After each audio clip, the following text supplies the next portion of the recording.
The police car hit my driveway like it owned the place. Lights screaming blue and red, engine howling, tires spitting gravel, and then it stopped so hard the whole front end folded like a soda can.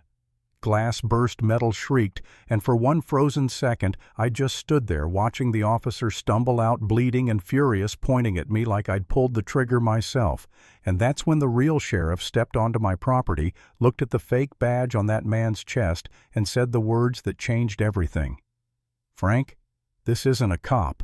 I'm Frank Walker, 62 years old, and I've spent most of my life on the same stretch of Texas hill country that my granddad scraped together to buy when he got home from war, the kind of land that doesn't look like much to people who only know value as a number on a spreadsheet.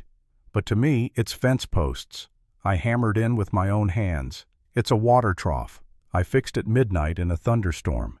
It's the smell of cedar after rain. It's the sound of my boots on the porch boards at dawn. And it's Mary, my wife. She's been gone 3 years now, and her grave sits on a little rise out past the east pasture where you can see the whole ranch if you stand there like she's still watching over it, like she never really left. I go up there with coffee sometimes, talk out loud like an idiot, tell her what the weather's doing, tell her which calf is acting stubborn, tell her I'm still trying to keep my promise, because I did promise. I promised her I'd never let anybody push me off this land, not while I still had breath in my lungs. 5 years ago, the property next to mine was just scrub and mesquite, a quiet stretch where deer crossed without looking both ways. Then the developers came, and suddenly it was Oak Ridge Estates, 240 matching houses, a clubhouse like a cheap resort, a pool that looked pretty in brochures, and an HOA that treated itself like a private government. I didn't care. Folks can live how they want. They can have their rules about grass height and mailbox colors and whether your curtains offend the neighborhood spirit. Just don't drag that nonsense over my fence line. But that's the funny thing about power, isn't it? People who taste a little of it start believing it should spread. The first time Cynthia Hart came up my driveway, she smiled like she was doing me a favor by showing up in the first place. Perfect hair. Pearls a folder tucked under her arm like it was a weapon, and that tone, sweet polished and just sharp enough that you feel the blade even if you can't see it. "Mr. Walker," she said like we were old friends. "I'm Cynthia Hart, president of the Oak Ridge Estates Homeowners Association. I'm sure you've heard of our community." I remember thinking, yeah, I've heard of you. My mailman hears about you. The county clerk hears about you. Probably God hears about you. She walked right past my "No trespassing" sign like it was decorative, stood on my porch, like she paid the mortgage and opened her folder.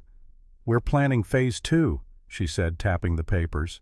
"Expansion, family homes, a walking trail, a park.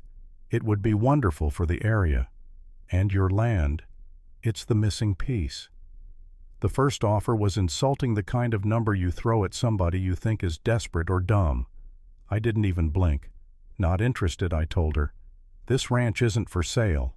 Her smile twitched like a glitch in a video. "Everyone has a price," she said. "No," I said, "everyone has a line." She tried again a week later with a bigger number, then again with an even bigger one, and every time she showed up she got a little less friendly and a little more righteous. "You're sitting on acres you don't even use," she snapped on the third visit. "Do you know how many young families could live here? You're being selfish." That word selfish, coming from a woman trying to buy my wife's grave out from under me, it did something ugly inside my chest. I kept my voice calm anyway, because I've learned there's nothing more satisfying to a bully than watching you shake. "Cynthia," I said, "this is private property. You're done. Leave." She stared at me like she couldn't believe I'd said no to her the way a person says no to weather. Then she leaned in, still smiling, and whispered like she was sharing a secret, "This doesn't have to be difficult." And I said, "It already is because you're here." I watched her walk back to her SUV heels, sinking into the dirt like the ground itself wanted to swallow her, and I remember thinking, that's it. She'll get the hint. Yeah, I'm not proud of how naive I was. The first time I saw the car with the light bar, I honestly thought somebody got lost. It was a white sedan, tinted windows, and on the roof were those unmistakable police-style lights. Blue and red flickering, sweeping across my pasture like a spotlight, like my land was a stage and I was the entertainment. The car rolled right through my open gate like it belonged there, followed the dirt track that cuts between my fence lines, then swung back out and disappeared toward Oak Ridge. I stood there with my hands on my hips, squinting in the sun, thinking, maybe they're chasing somebody. Maybe they're doing a welfare check. Maybe. The second time I got angry. The third time I got suspicious. By the sixth time I understood exactly what it was: a message, a pressure, a reminder that somebody was watching, that somebody could cross my line whenever they wanted. I put up new no trespassing signs. They drove past them. I installed cameras at the gate near the barn on the porch. The next time the sedan came through, one of the officers slowed down and waved right at the camera like we were buddies. I'm not the kind of man who scares easy, but I'll tell you the truth. Something about that wave made my stomach drop. It wasn't just trespassing. It was performance. It was intimidation dressed up as authority. So I did what any normal person does when someone in a police-looking car keeps driving through their ranch. I called dispatch. I gave my address, described the vehicle, asked if they had units in the area.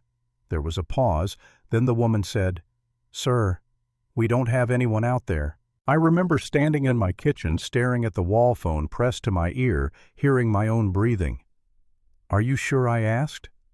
"Yes, sir," she said. "No units. If someone's impersonating law enforcement, that's serious. Do you feel threatened?" I looked out my window at my land, at the place I'd always felt safest, and I realized I didn't know the answer. "I don't know," I admitted. "I just know they keep coming." When Sheriff Mike Callahan finally showed up, he didn't come in hot. No sirens, no drama. Just a dusty cruiser, a familiar face and eyes that took everything in without showing much. He'd known me for years, small towns do that, and we'd shared enough coffee at the feed store to skip the small talk. I played the footage for him on my laptop. He watched the sedan roll through, watched the light bar flash, watched the driver wave like he owned the world. When the clip ended, he leaned back and rubbed his jaw. "That's not one of ours," he said. "Not county, not state, not city." "Then who the hell is it?" I asked, and I could hear the edge in my own voice, the anger trying to climb out. Mike sighed. "Could be private security. Could be someone trying to scare you. Either way, don't confront them alone. Keep recording. Write down times. Save everything." "So what, I'm supposed to just let them parade through my ranch?" I snapped. He looked at me steady. "No," he said. "You're supposed to do it smart." The next week got worse. Oak Ridge started acting like my ranch was the problem instead of the trespassers. People I'd nodded to in town suddenly looked away. A guy I'd traded hay with for years acted like he didn't recognize me. Then one evening a woman pulled into my driveway and sat there a minute like she was gathering courage. She got out, mid-30s, dark hair in a tight ponytail, wearing Oak Ridge workout clothes like armor. "Mr. Walker," she called. I didn't step close. I stayed on my porch, hands visible, because that's what you do when you don't trust the world. "Who are you, Rachel Torres?" she said quickly. "I live in Oak Ridge. I'm sorry to show up like this. I need you to know what Cynthia is saying about you." I felt my mouth go dry. "What is she saying?" Rachel swallowed. "At the HOA meeting, she told everyone you're unstable, that you're hostile, that you threaten the neighborhood. She's pushing this narrative that you're dangerous, and she's using it to justify security patrols. She said you're blocking progress, and you'll do anything to stop Phase 2. I let out a humorless laugh. "Progress," I repeated. "My wife's grave is progress." Rachel's eyes flicked past me toward the land. "I didn't agree with it," she said quieter. "Some of us don't. But she's loud, and people get scared. They believe the person who sounds confident." That hit me harder than I expected, because it wasn't just about the cars anymore. It was about my name, my reputation, the story people told about me when I wasn't in the room. Cynthia wasn't trying to buy my land, now she was trying to make it so nobody cared when it got taken. And then came the day that made me feel small in my own skin. I checked the cameras and saw the sedan stop near my gate. 2 men get out, and one of them walked right up to my sign like it was a joke. He stood there, hands on hips, looking around slowly like he was surveying property he planned to own. Then he did something so disrespectful, so petty and deliberate, I could barely breathe watching it back. It wasn't violence. It was humiliation, the kind that says, "Look what I can do, and you can't stop me." I sat at my kitchen table with the footage looping, coffee going cold. My hands clenched so tight my knuckles hurt, and the worst part was this. For the first time in my life, I wondered if I was losing. Not in court, not financially, but in my soul, because I felt myself shrinking. I felt myself thinking twice about walking out at night. I felt myself jumping when headlights hit my windows. I felt myself turning my own home into a bunker. And one night, late after the ranch went quiet and the sky turned that deep Texas black, I drove up to Mary's grave with a flashlight and sat there in the truck. I didn't even get out. I just stared at the little fence around the plot at the stone with her name, and I felt something break open in my chest. "Maybe I should sell," I whispered, and it tasted like betrayal. Maybe I'm being stubborn. Maybe Cynthia's right, and I'm just an old man clinging to dirt. I pictured the money, a clean exit, a smaller place somewhere else. No HOA nonsense, no fake cops, just peace. And then I pictured construction equipment rolling right over this hill, some developer pointing at the grave like it was an inconvenient rock, some lawyer saying, "We can relocate remains like Mary was a box you could move when it didn't match the decor." My throat tightened so hard it hurt. "No," I said out loud, voice cracking. "No, no, no." I sat there shaking not from fear, but from the realization that this wasn't about land. It was about boundaries, about dignity, about the fact that if I backed down now, I'd spend the rest of my life wondering what else I would have let them take if they pushed just a little harder. The next morning I called Ethan Brooks, a lawyer in town who'd been around long enough to have seen every flavor of greed people can cook up. He came out to the ranch, watched the footage, listened to me lay it all out, and then he did something that surprised me. He didn't promise some movie-style courtroom miracle. He just nodded and said, "You've got a strong case, eventually, but they're betting you won't last that long." "So what do?" I asked. "Put up a fence." Ethan grimaced. "Fences can be cut. Signs can be ignored. You need a physical barrier that's legal, obvious, and documented. Something that doesn't hurt anyone unless they choose to hit it." "You mean like—" "Steel bollards," he said. "Posts, anchored deep, painted bright, reflective, with proper signage. And you notify them in writing, certified mail. If they hit them after that, it's on them." The idea made my stomach flip. I'd seen bollards outside banks, outside government buildings. I'd never pictured them on my ranch like I was preparing for war. "That feels extreme," I muttered. Ethan leaned forward. "Frank," he said, "extreme is impersonating police to intimidate you into selling land. You're not escalating, you're defending." I hated how right he sounded. Sheriff Mike agreed too, but he said the same thing he'd said from day one. "Do it smart." So I did it smart. I hired a contractor. We sunk 6 steel bollards at the entrance where the sedan always came through, spaced so a regular truck could still pass if I wanted, but no car could weave through at speed. We painted them a bright, almost obnoxious yellow. We added reflective bands. I put up fresh signs. Private property. No trespassing. Authorized vehicles only. Enter at your own risk. And then I documented everything like I was building a case for the Supreme Court. Photos from every angle, video of the installation, timestamps, receipts. I uploaded copies to cloud storage because I didn't trust anything anymore.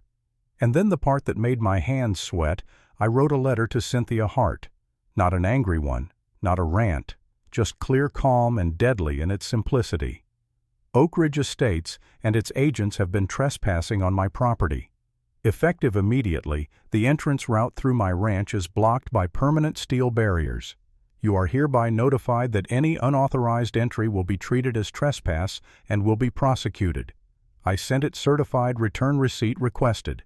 I wanted her signature on the fact that she knew. After the Bollards went in, it got quiet. Too quiet. The sedan didn't come through for days, and instead of feeling relieved, I felt like I was waiting for thunder. Rachel texted me once, just a quick message. She's furious. She's telling everyone you installed illegal traps. She's saying they're going to deal with it. I stared at that text for a long time, my thumb hovering over the screen, and I realized I was scared again. Not of them crossing the land, of what I'd become in response. I didn't want to be the man who hardened his home into a fortress. I didn't want to live on adrenaline. I wanted my quiet back. For a moment, just a moment, I thought about pulling the Bollards out, swallowing my pride, taking the money, leaving. And then I looked up at the hill where Mary rested, and I heard her voice the way I used to hear it when I was about to do something stupid. Don't you dare let them make you small. So Saturday came. The sun was high, the kind of bright that makes everything look sharper than it should. I was on the porch when my phone buzzed with a motion alert, and something in my chest went cold. I opened the camera feed, and there it was, the white sedan light bar flashing like a cheap carnival creeping toward my gate. Behind it, an SUV, dark, clean, expensive. I watched the sedan pause for half a second like the driver was deciding whether to play chicken with my boundary. And then it accelerated. Fast. Like he wanted me to see how little he cared. I stepped off the porch, not running, not hiding, just walking down the path with my phone recording in my hand, my heart hammering so loud I thought it would drown out the world. The sedan hit the entrance, and the light bar splashed color over the yellow steel like it was painting my property with threats. I could see two men inside silhouettes behind tinted glass, and then impact. The front bumper slammed into the Bollards, and the whole car stopped in a violent jerk, metal compressing hood, buckling windshield, cracking the light bar, flickering like it couldn't believe reality had rules. The SUV behind it didn't stop in time. It hit the sedan with a dull crunch that shook dust off my fence rails. For a beat, everything went silent except the ticking of hot metal and the faint whine of the light bar dying.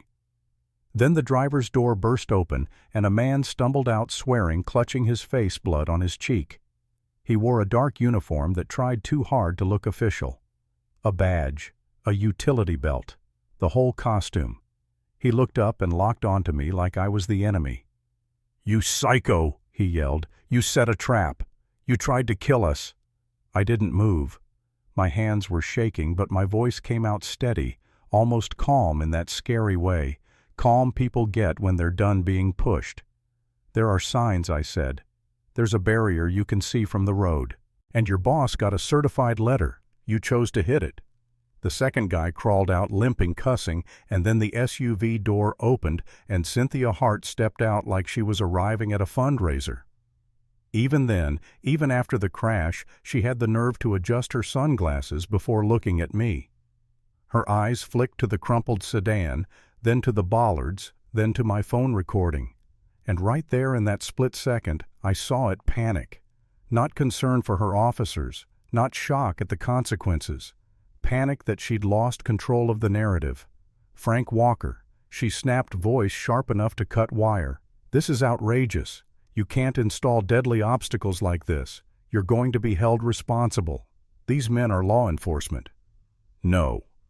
I cut in, and my own voice surprised me with how flat it was. "They're not."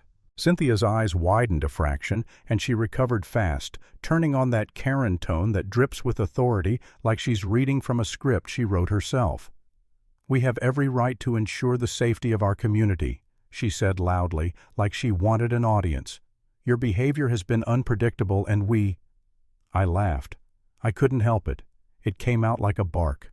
"Your community is over there," I said, pointing past my fence line. "This is my ranch, and you don't get to cosplay the government on my land because you didn't like my answer." The bleeding guy lunged forward like he wanted to grab my phone. "Turn that off," he shouted. "You can't film, watch your step," I warned, and I didn't raise my voice. I didn't need to. The Bollards stood there between us like 6 silent witnesses. Cynthia's face tightened, and that's when I saw her do the calculation, how to flip this, how to make me the villain, how to turn her mess into my crime. "Frank," she said softer now. Fake concerned. "I'm trying to keep everyone safe. You're angry. You're grieving. Let's not do something we can't take back." The way she said grieving like it was a weakness she could use lit a fire behind my ribs. "Don't," I said quietly. "Don't talk about her." Cynthia blinked, then scoffed like I was being dramatic. "Oh, for heaven's sake." And then right on cue, another vehicle rolled in. Dust engine rumbled the familiar county markings. Sheriff Mike Callahan stepped out calm as ever, but his eyes took in the wreck, the uniformed Cynthia and me holding my phone like evidence. "Mike," I said, and my voice cracked just a little because relief hit me so hard my knees almost gave. Cynthia turned to him like he was a manager she could complain to.